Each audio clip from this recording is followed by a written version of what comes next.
கிறிஸ்தவ மக்கள் மட்டும்தான் சீமான் ஆதரிக்கணும், முதன்மையாக ஆதரிக்கணும். முருகனை தமிழ் கடவுள் என்றோ கிறிஸ்தவ மக்கள் வந்து வெளிநாட்டு மதம் என்று கூறியதாகவே நம்ம சொல்லியிருப்பாங்க. உண்மைதானே என்று சிறுபான்மையினர் என்று சிறுமைப்படுத்தி பயத்தை உண்டு பண்ணி எங்களை ஓட்டு போடவில்லையா பிஜேபி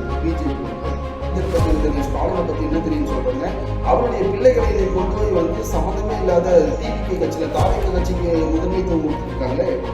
வருகின்ற நிதி எல்லாம் இலவசமாக கொடுத்து 8 லட்சம் கோடி 10 லட்சம் கோடி கடகான ஒரு அறிவார்ந்த கிறிஸ்தவ சமுதாய மக்கள் சகித்துக் கொண்டிருக்கிறார்கள் தெரியல.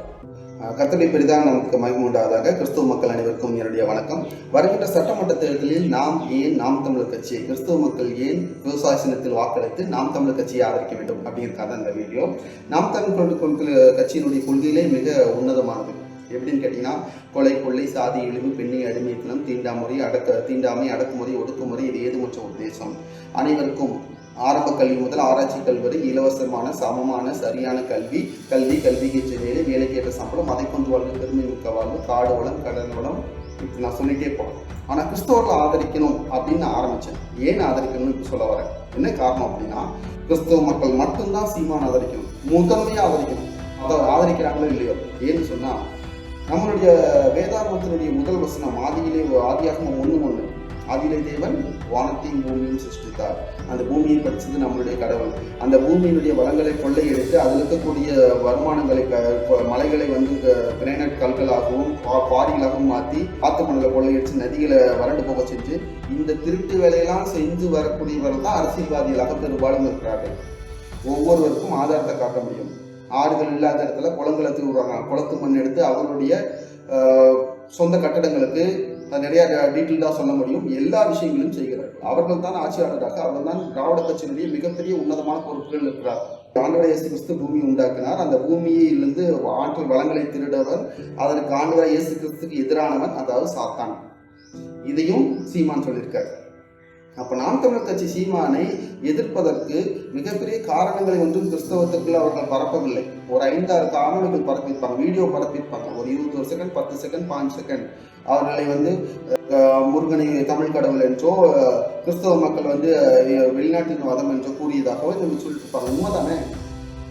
எங்களுடைய தாத்தாவோட தாத்தா வந்து பிறப்பதில் வந்து கிறிஸ்தவராக இருந்தாரா? தாத்தாவோட தாத்தா எடுத்துக்கணும்.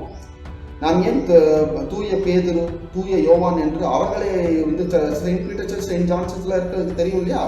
அந்த சர்ச்சில் இருக்கக்கூடிய ஏன் யோவானை வணங்க வேண்டும், பேதுருவை ஏன் வணங்கணும்? ஏன்னா அவங்க முன்னோர்கள். அவர்களை நாம் வணங்குறோம்னா கிறிஸ்தவ மத்தியை நமக்கு அறிமுகப்படுத்தல. அதனால் மதிப்பு மரியாதை எடுத்து வணங்கணும் வேறு. வணங்குதல் என்பது வேறு, வழிபடுதல் என்பது வேறு. நம்மளுடைய முருகன் தமிழ் கடவுள் என்பது நம்மளுடைய முன்னோர்கள். 5 திணைக்கும் உள்ள தலைவனாக அறியப்பட்டவனை வணங்குவதில் எந்த தவறும் கிடையாது.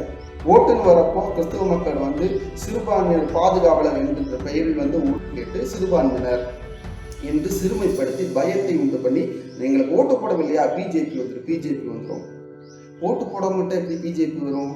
பிஜேபிக்கு பெரும்பான்மையா அவர்கள் மதிக்கக்கூடிய மதத்தினரே வாக்களிக்க மாட்டாங்களே, புரியுதா? அதனால பிஜேபி வந்துடும் சொல்வது முற்றும் முழுதாக உங்களை முட்டாளாக்கிற செயல். அப்படி திராவிட கட்சிகள் பின்னாடி இருக்கக்கூடிய கோபப்பட்டு, இல்லை கிறிஸ்தவர்கள் திராவிடத்தை பத்தி என்ன தெரியும், கலைஞரை பத்தி என்ன தெரியும், ஸ்டாலினை பத்தி என்ன தெரியும் சொல்றவங்க அவருடைய பிள்ளைகளை கொண்டு போய் வந்து சம்மந்தமே இல்லாத டிவிகே கட்சியில தாவேக கட்சிக்கு முதன்மைத்துவம் கொடுத்துருக்காங்களே. தாவேக கட்சி பத்தி பேசுறதுக்கு ஒன்றும் இல்லை. அதற்கு கட்சியில் இருக்கக்கூடிய பல தலைவர்கள் வந்து திமுக இருந்தோ, காங்கிரஸ்ல இருந்தோ, பிஜேபியில இருந்தோ, அதிமுக வந்தவங்க தான். ஏன்னா வந்து பழைய பொருள்களை எல்லாம் எடுத்து போட்டு நான் புதுசாக சமையல் செஞ்சாலும் அந்த சமையலும் கெட்டு தான் போடுவேன். அதே விஷயம் தான். அதை பற்றி பேசுறதுலாம் ஒன்றும் இல்லை. அது நம்பி இருக்கவங்க வந்து அடிப்படை அரசியல் புரிதல் வச்சுருக்காங்க, அவங்கள விட்டுருவோம். ஏசாயா 44:3 நினைக்கிறேன்.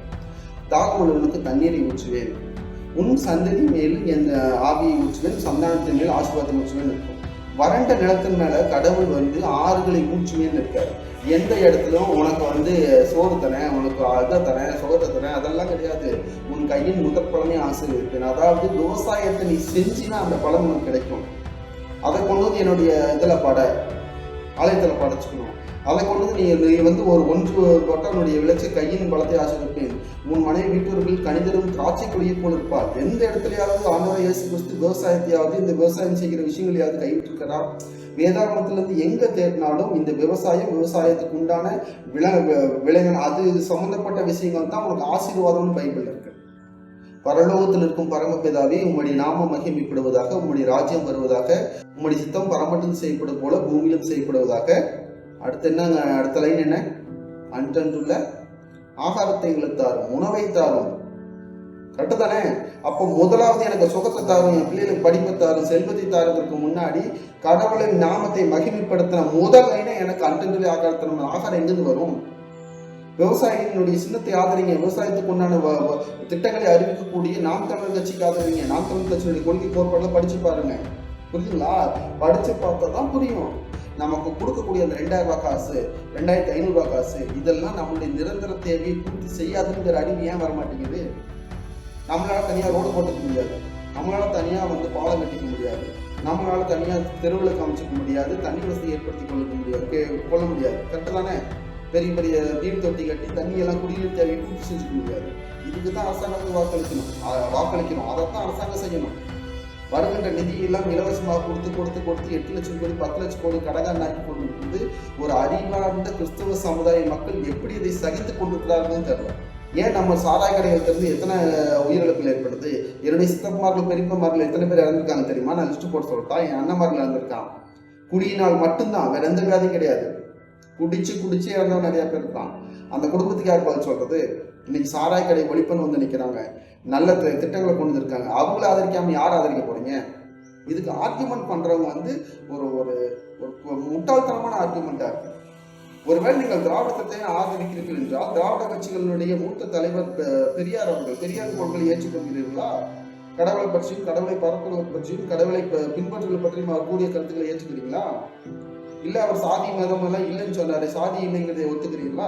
கிறிஸ்தவ மதத்தில் எவ்வளவு பெரிய சாதிய பிரச்சனைகள், சாதிகள் பேச்சுக்கள் இருக்குன்றது தெரியுமா உங்களுக்கு? அதை நீங்க ஃபாலோ பண்ணாம இருக்கீங்களா? அப்படியே சாஃப்ட் கார்னரா தேவையானதை மட்டும் எடுத்துக்கிட்டு மதம் என்று வரப்போ நாம மதத்தார்கள் இல்ல சீமான் வந்தா பிஜேபி வந்துன்னு சொல்லிட்டு ஒரு பொய்யான பிம்பத்தை உருவாக்குவது என்பது ரொம்ப கீழ்த்தரமான செயல். தயவு செஞ்சு அதை பண்ணாங்க. ஒன்று, திராவிட கட்சிகள் பக்கம் இருக்குன்னா அங்க இருக்கக்கூடிய சாதி மறுப்பு விஷயத்தை ஒத்துக்கணும். 4 லட்சம் பார்க்கறதில்ல அப்படிங்கிற விஷயத்தில் உறுதியா இருக்கீங்களா? இவ்வளவு இதற்கு பரிதானம் வாங்காம இருப்பேன், பைபிள் இருக்கு, ஓட்டு காசு வாங்குறமே.